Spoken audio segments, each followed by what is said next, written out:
నాయకులు మేమంతా బాగున్నామంటే సరిపోదు, క్రింద స్థాయి దాకా కూటమికి సంబంధించినటువంటి సమన్వయం ఉండాలి. సమన్వయ కమిటీలు ఉన్నాయి, కానీ సమన్వయం లోపిస్తుంది. దానికి సజీవ సాక్ష్యం ఇవాళ జరిగింది. ఎమ్మెల్సీ ఎలక్షన్ సంబంధించి తెలుగుదేశం పార్టీకి సంబంధించిన నాయకులు గ్రౌండ్ లెవెల్లో తిరుగుతున్నారు.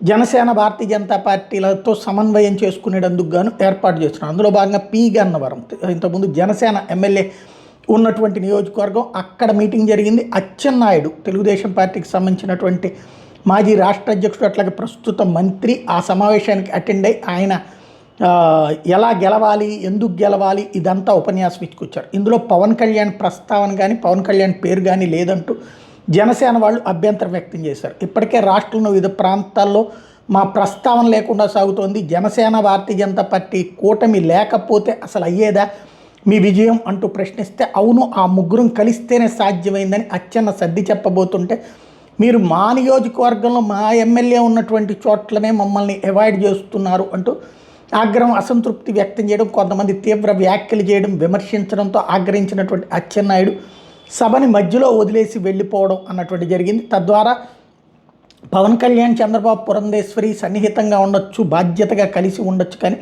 గ్రౌండ్ లెవెల్లో అసంతృప్తి పెరుగుతోందన్నటువంటి విషయాన్ని గ్రహించాల్సిన అవసరాన్ని గుర్తు చేసిన పి గన్నవరం.